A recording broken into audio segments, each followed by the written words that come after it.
Hello, I'm Anthony David Hobbs, and this is my movie review of Aliens, the 1986 film. The sequel to Alien, yeah. And there is confusion because I didn't see the films in the right order.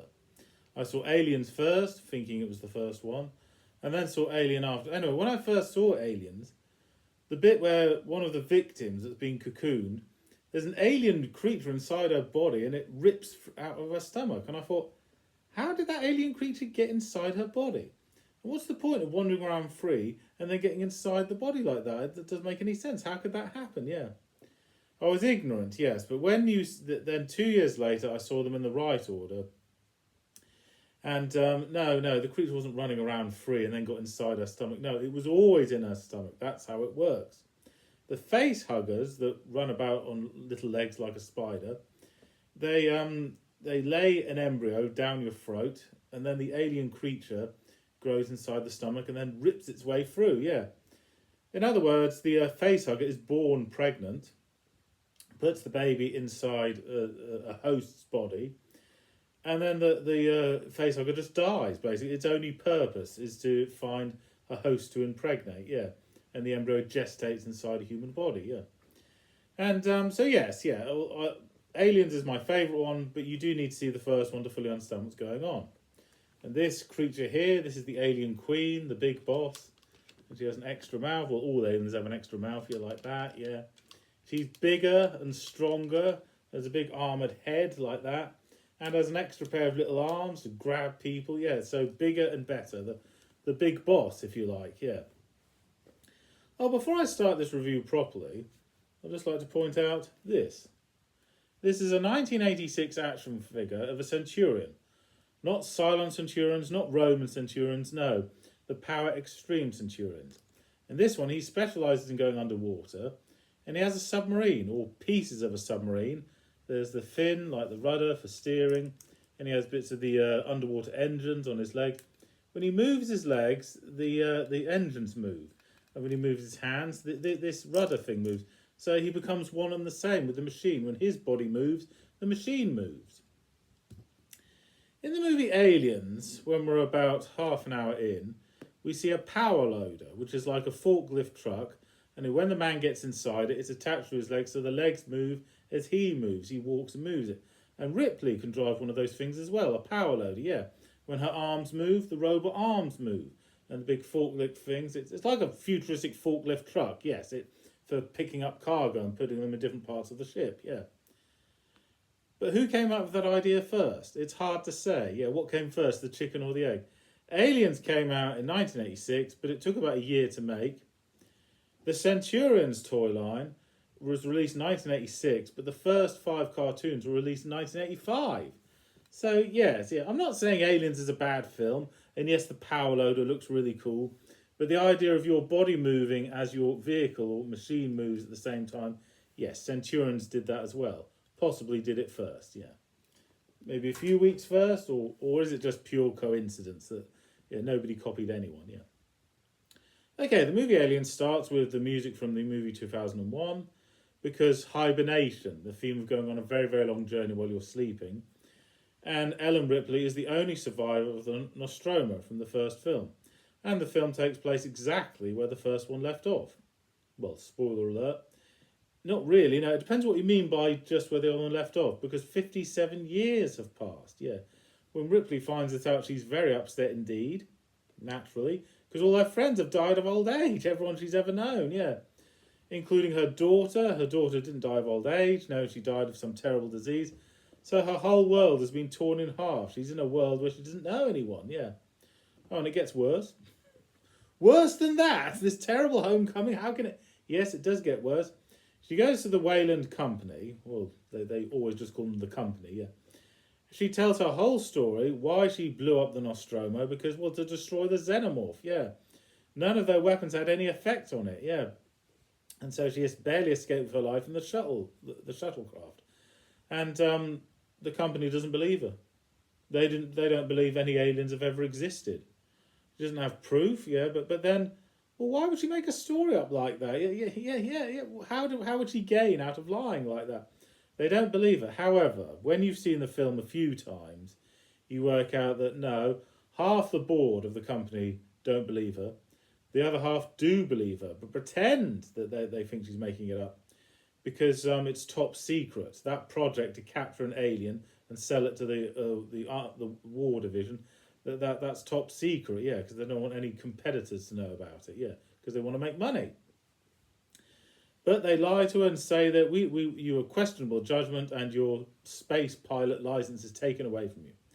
So the only job she could get is a power loader, the thing for moving cargo about. And we see her home. She lives in a tiny apartment, and I mean tiny. It's more like a box. It's like your bedroom, living room, and kitchen all in one. She has her little cat. There's barely enough room to swing a cat in. Oh, good pun that, because she has a cat. Anyway, Burke comes to see her. And yes, in England that's amusing, because Burke means a stupid person. Yeah, it's also a surname. Oh, it's the cartoon character in the trapdoor. Anyway, Burke comes to see her with an officer from the army and says, we've lost contact from the planet, yeah, the colonists there. We need you to come with us. And Ripley's like, well, I'm not a soldier. What could I possibly do to help? You just come as a consultant. And in addition to that, you'll get your space pilot license back. So yes, yeah, Ellen can get her integrity and her dignity back, yeah. Nevertheless, she doesn't want to go. You know, she's very reluctant, yeah. But it's the same planet where they found an alien creature. There's about 60 families there, and we've lost contact. Something's happened to them, yeah. And I remember thinking, why didn't she just stay at home? What's the point of going, you know? Well, I suppose two reasons. Because she has horrible nightmares about those horrible alien creatures, yeah, coming to kill everyone, yeah. And I suppose the other reason is, it's psychological. She needs to see that all those creatures are dead to stop her nightmares. But also, well, to make up for not being able to save her crew. Yes, you can save people, make a difference, be a hero, yeah. Anyway, then we get on a spaceship, and I think there's about 12 Marines there this time. More advanced technology. Now, the first Alien film, the tagline was, in space, no one can hear you scream.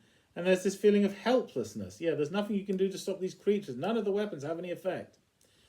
In the sequel, the tagline is, this time it's war. Now, the reason for that is because they do have weapons that can kill these creatures, like super advanced machine guns, yeah.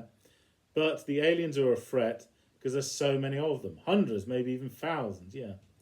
And Aliens is one of those rare occasions where it's better than the original. Yeah, Terminator 2, better than the original. Star Trek 2, better than the original. Oh, Dawn of the Dead, better than the original. Well, speaking of Dawn of the Dead, yes, in Dawn of the Dead, the zombies are very easy to kill, but they're a threat because there's so many of them. And in the same way, the xenomorphs are a big threat because there's so many of them. Now, okay, well, when they get down there, they manage to rescue a little girl called Newt. Well, her real name's Rebecca, but they call her Newt. And she thinks she's better off hiding in the ventilation shafts. Yeah, she thinks, you know, you can't possibly kill those things. The only option is to hide, you know, yeah. Anyway, but they have to go on because there might be more people to rescue, yeah. Oh, yes, and when they get inside a part of the complex, where there's like these generators for cooling to stop the place getting too hot or stop it getting too cold.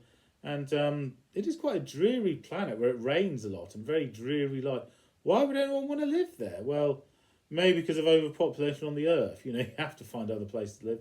And this time you can breathe on that planet because they've got these climate control devices that help to make it breathable, yeah. And the Whaling Company is building better worlds, literally building better worlds, yeah. Anyway, when the Marines get in that place where there's like loads of cocooned people, if they see any aliens, they must shoot them. They can't fire their weapons because it will make a chain reaction that will cause a nuclear explosion. The whole complex will blow up. And the officer says, right, confiscate all the magazines then so they can't fire their weapons. They can use flamethrowers though. Why doesn't he tell them what will happen if they fire their guns? Now, they shoot a lot of the alien creatures, yeah, managed to barely escape with their lives in the armored car. But because of their shooting, now there's going to be a chain reaction that will make the entire complex explode in about 4 hours. Would it be nice if they were told what would happen if they fire, but there we are. And, yes, my favourite one-liner in the film is that when one of those creatures tries to get inside the armoured car, one of the Marines points a rifle in its mouth, He's trying to bite you. He puts a gun in his mouth and says, "Eat this," and blows him up. And poetic justice, because those creatures keep trying to ram things down your throat. Well, ram a bloody gun up his throat then, yeah. And then later, the situation gets more and more complicated. Their escape craft has been destroyed because an alien killed the pilot. So they have to find a way of remote controlling to get it back here. The complication is Burke wants to get two of those face huggers and smuggle them into the ship. And Ripley says, no, that wasn't the deal. The deal was to destroy these things, not to study them, not to bring back, kill the lot of them, wipe them out. And he says, but if we smuggle those things, we'll make millions. We'll be made up for life, yeah. And Ripley refuses. No, that's not the morally right thing to do. Wait a minute. If she had millions, then she'd have power and influence to help to make these things get destroyed. Well, doesn't think that far ahead.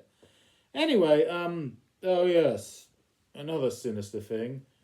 Ripley, being very smart, she thinks, so you wanted to capture some of those creatures alive to sell to the weapons division, make millions.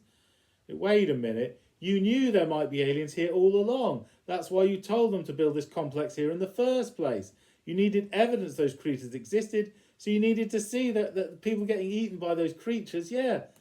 And all those people are dead, but he doesn't care that they're dead. They've got that, the people have served their purpose and woken those eggs up so that I can, so I can make loads of money. So he didn't care that so many people would be killed, so long as he can get possession of one of those, at least one of those creatures. And yes, the people were expendable. Yes, priority one is getting a specimen, and it was all justifiable to make loads of money. Yes, a total disregard for human life, so long as he can make money. Yeah, and Ripley's been through this before. Where in the first one, when the crew is expendable, as long as you get that specimen. Yeah, and then it gets worse. Apparently, Burke, in addition to getting those face huggers to impregnate two of the people, the ones that are still alive, he'd kill them in their sleep, in the hibernation capsules. Yeah.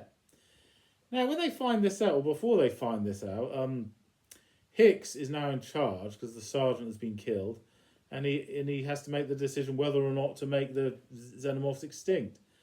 And Burke says he can't make that decision. He's just a grunt. No offence. When Hicks finds out that Burke intended to kill them all, he says, I say we waste him. Shoot him in the head here. No offence. Yeah. And I'm pleased the character of Hudson, he came through. Instead of being a scared little wimp, yeah, he comes through. He starts killing lots of these xenomorphs here, there, and everywhere, yeah. But more and more people are getting killed. Yes, barely escaping with their lives, yeah. And then Newt comes up with a great idea. Why don't we escape running through the ventilation shaft? Yeah, that's what she does anyway. Newt is then kidnapped. So we've only got Bishop, the android. We've got Ellen Ripley and Hicks. So 3 people only alive. They want to get the little girl. Because, of course, Ellen Ripley had a daughter that died. So to make up for that, she wants to look after her, be her stepmother, yeah. Then we get to the climax of the film. We meet the horrible alien queen, yeah. And, yes, insects are very vicious and aggressive. It's a good thing they're tiny, because if they were big, they'd wreak havoc everywhere, yeah. Ellen Ripley destroys a load of the eggs, yeah, with her machine gun and flamethrower. Why? Why does she do that?